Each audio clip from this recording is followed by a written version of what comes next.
Now, the training of engineers in this expanding industrial enterprise differed dramatically from what we understand today as important and key to engineering training, and indeed differed dramatically from what was taking place across the English Channel.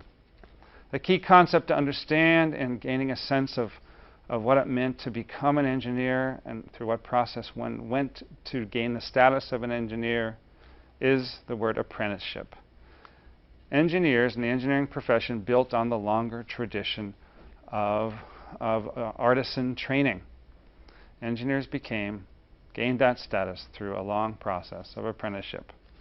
Let's take a look at a few examples, at a few quotes to give some insight into how this process worked during the 19th century. Here's first a quote from John Rennie, who was a Victorian consulting engineer, lived from 1794 to 1874. Quote, "A youth leaves the school at the age of 17 or 18 without any previous training, and his parents, thinking he has got a mechanical turn, decide at once to make him a civil engineer, whether he likes it or not." Now, note first of all here that we have someone coming out of school age 17 or 18. Who is this kid? Who is he likely to be? Well, first of all, we know that he probably has pretty decent parents who are making pretty decent money, pretty high level of income, pretty high in the class structure, because we're going to take the steps to get him turned into a civil engineer, whether he likes it or not. It's a parental prerogative to decide. But which sons? You may know something about the concept of primogeniture. Primogeniture involving the passage of a system that passed authority and control over land in a landed family among landed gentry, passed from firstborn son to firstborn son. Traditionally, the leaders in English life, the dominant males, were the firstborn sons in landed families. The second-born sons, the third-born sons, and sons of lower families might not have the same kind of opportunities. And these were the sons who were often directed off into the professions and into other pathways that might lead to reasonable lives, a reasonably high class status, but not as controllers of the family property. So we have young sons coming out of school, 17 or 18 years old, being sent off to become civil engineers, whether they like it or not. Back to Rennie. Quote, "They send him with a considerable premium to an engineer of some standing and practice, who, unless special conditions are made, will not undertake to teach him the profession." So here they are, sending him off with a premium, in a way a dowry, a payment, a fee, to an engineer of some standing and practice who's going to teach him and won't teach him without the fee. Quote, "The pupil is sent into the office and placed under the direction of the principal assistant, who directs him to do whatever is required, whether it is drawing, writing, or calculating, or anything else. And if he wishes to learn anything, he must find it out himself. If he proves to be steady, intelligent, and useful, he will soon attract the notice of his employer and will be gradually transferred from one department to another until the expiration of his pupillage, which varies from 3 to 4 years. Then, if he really has acquired a competent knowledge of the profession, and the employer thinks his old pupil can be of any further service to him, he is engaged at a moderate salary. If, during his pupillage, he has made but little progress, he is discharged with a certificate according to his merits and sent into the world to find his way forward as best as he can." End quote. So, can you see what's going on here? The son is sent off. He's apprenticed for a period of 3 or 4 years. He works in the office, working for the principal assistant, menial jobs, He's given more challenging jobs as he shows himself willing to take them on and capable of handling them. He's responsible a lot for his own learning. He learns by hanging around. He learns by participating in ongoing projects. And after a few years, if things seem to be working out, then the engineer might keep him on and say, okay, you can stay in the office at a modest salary and begin the process of working your way up. If not, we say thank you very much, here's a certificate, and go off and have a good life. You can carry your certificate somewhere saying you have worked with this engineer for a few years and you have at least some modicum of knowledge. Notice we haven't yet talked about college. We haven't talked about engineering problem solving. We talk about hanging around and picking up practical knowledge. The second quote comes from the principal, the main professional society in England, the Institution of Civil Engineers, from a publication in 1870 called The Education and Status of Civil Engineers in the United Kingdom and in French countries. Quote, they report, there is in England no public provision for engineering education. Every candidate for the profession must get his technical, like his general education, as best as he can. And this necessity has led to conditions of education peculiarly and essentially practical. Take note of the word practical. And note that this is a British institution, the dominant professional society in Great Britain in 1870, making this case about itself. The conditions of education peculiarly and essentially practical, such being the most direct and expeditious mode of getting into the way of practical employment. It is not the custom of England to consider theoretical knowledge as absolutely essential. Here we have the Institution of Civil Engineers championing itself, championing the British tradition, championing the fact that what good engineers have in Great Britain is practical knowledge, is practical understanding. And education is for that purpose. It is not their practice to emphasize theoretical knowledge, something that tends to live across the channel with people whose quality is somehow suspect. So, to the extent that you see in yourself an interest in practical issues, to the extent that you see in your curriculum any practical concerns, to the extent that you see your years as undergraduates pointing towards practical activities, all of that is drawn from the British tradition. And as you may remember, the United States, America, was formerly a British colony.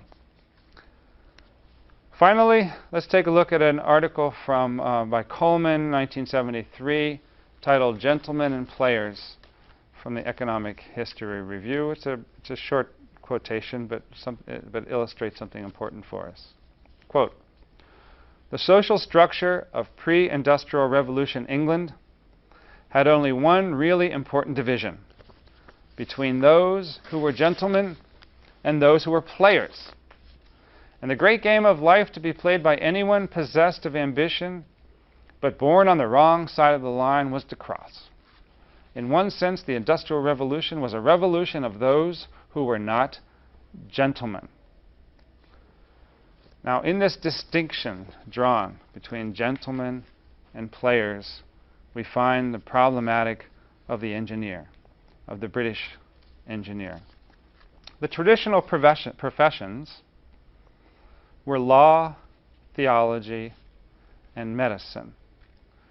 A professional characterized by virtue of his autonomous status. He was, in a way, self-employed. He had a distinctive body of knowledge, knowledge of law, knowledge of religion or theology, knowledge of medicine, and in a sense was self-regulating through some sort of internal structure. Technical work was done by artisans. In the Industrial Revolution, we experienced the rise, as part of the Industrial Revolution, we experienced the rise of a new kind of profession, or at least an organization, a phenomenon that is asserting its status as a profession. But these are people who come from the other side of the tracks, or the product, or our younger sons, and are not the major landholders. The challenge for the new profession, the new emerging profession of civil and then mechanical engineering, is to gain the status of gentlemen. Gentlemen were in charge. Gentlemen lived at the highest strata of society. And as Coleman points out, in a sense, the Industrial Revolution was a revolution of those who at the outset were not gentlemen. Now, these people who were trained as apprentices, working under assistants engineers and the principal engineers, worked inside of units that could be seen as, understood as cells. Cells that were in a way structured as hierarchies of concentric circles. The pupils are the new boys on the block, the kids who have just arrived, or coming in the outer circles, trying to work their way towards the middle. After completing their pupillage, if they're hired on, they get to become resident engineers. They get to stay, they get to live, they get to be paid for their presence. After putting in some time there, they can work their way up into the status of the assistant engineer, and in a way, and then gain the responsibility for supervision, supervising the new pupils who are coming and going. And as they demonstrate a serious long-term career commitment here and sufficient capabilities in practical knowledge, they might be able to attain the status, ultimately, of the senior engineer. The senior engineer who runs the firm. The senior engineer who gets the contracts. The senior engineer who does the consulting. The senior engineer who accepts the commissions to work on large projects, let's say bridge projects, canal projects, and the like. But the senior engineers had a problem. The senior engineers are positioning themselves as autonomous professionals who should be every bit as good as the traditional professionals. But the traditional professionals were trained in university. Training in university was the pathway to the gentleman status. These were people who emphasized practical knowledge. How could the new engineering professionals gain the status and retain the status of gentlemen? One vehicle was to demonstrate that they had distinctive knowledge, to articulate that knowledge, and then to campaign together to make claims about their value. They formed clubs, gentlemen engineering clubs. But most importantly, they formed professional societies, professional organizations. Now, how many of you are members of a professional society in the United States? Professional societies as undergraduates. Perhaps the ASCE for civil engineers, the ASME, the IEEE, AICHE, chemical engineers, and the like. For what reasons are you joining professional societies? Is it the case, for example, that you are joining your professional society in order to gain an extra line on your resume? In order to demonstrate that you have some sort of commitment to your profession that goes beyond your engineering degree? How many meetings of your professional society have you actually attended? Are you going just because of the pizza? Are you going to connect with fellow members of your discipline? Are you going to share knowledge, to gain knowledge? To what extent is the professional society experience providing you with knowledge that you wouldn't have gained otherwise? Well, more than likely, you categorize it as fun, hopefully, if not boring, as something that may indeed put a line on your resume.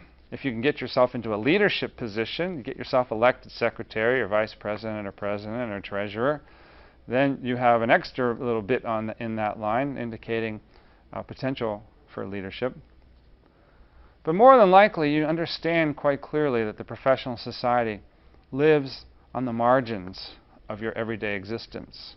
You have to make time to integrate it into your life. You have to make a commitment to paying the annual dues, to doing the extra work because it falls in the realm of leisure time, somehow falls outside of your primary everyday practice. Well, that experience, that distinctively American experience, differs dramatically from what developed in Great Britain.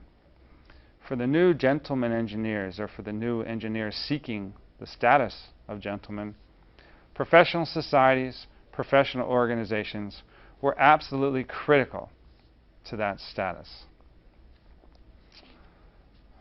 One historian of engineering in Great Britain, P.B. Morice, wrote in 1988 about the rise of engineering education in Great Britain and the role of professional societies as follows, quote, "Formal, scientifically and mathematically based engineering education arrived in Britain much later than in most Western countries. And the craft history has created an attitude to professionalism which is still of great interest and influence in the UK engineering industry." This is 1988. "Indeed, the profession itself and the professional bodies, such as the Institution of Civil Engineers, have strongly influenced the education and training of all engineers, so that it is these institutions, rather than academic bodies, universities and polytechnics, which set the standards for competence to practice." In other words, the professional societies, such as the Institution of Civil Engineers, have played a prominent role in defining what counts as becoming an engineer, what one needs to be able to do as an engineer, and what sort of knowledge constitutes each field of engineering. They play a prominent role of codifying and certifying, in a way, what both engineers and engineering knowledge.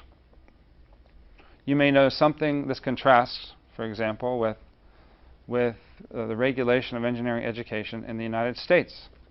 Those of you who've been around for a while may have heard about ABET, or the Accreditation Board for Engineering and Technology. Indeed, some of you may know that ABET reviews are taking place in your departments this year, or last year, or the year before. The Accreditation Board is an independent regulation activity that involves collaboration among engineers in universities and colleges, institutes, and in industry. And this independent accrediting board is responsible for defining and elaborating criteria for engineering education. The professional societies haven't played such a role. The professional societies in the United States have the job of advancing the profession. Well, they do too in Great Britain. But advancing the profession in Great Britain has involved enabling the profession to exist as in the realm of gentlemanly life. Another effect of the professional or contribution of the professional organizations was to tie the engineering firms or the engineering cells together to actually achieve a more collective organization of engineers, but entirely outside of government. The first professional society was the Institution of Civil Engineers, developed in 1818. By contrast, the ASCE develops 40 to 50 years later in the United States. The Institution of Mechanical Engineers emerges later, roughly 30 years later, 1847. One way of thinking about the emergence of mechanical engineers is in connection with the railroad industry. The rise of railroad industry meant the rise of demand for steam engines and which can be connected to the emergence of mechanical engineers. As you move through the 19th century into the 20th century, you can begin to account for the proliferation of organizations in relationship to newly emerging industries and newly emerging styles of work. For example, the expansion of the railroads contributed to the emergence of a split in the way of civil engineering and mechanical engineering. The introduction of a greater amount of science into engineering practice,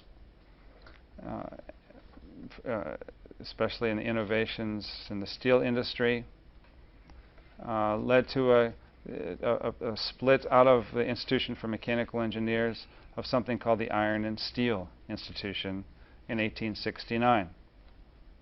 The emergence of entirely new technologies, for example, electricity, contributed to a new institution, the Institution of Electrical Engineering, 1871. And finally, there were institutional splits depending upon the types of work done. And so the Institution of Municipal Engineering ended up dividing up into municipal engineers and sanitary engineers in 1895. By the mid-20th century, there were 46 different professional societies in Great Britain, all contributing in fundamental ways to defining what was both significant in engineering education and engineering practice.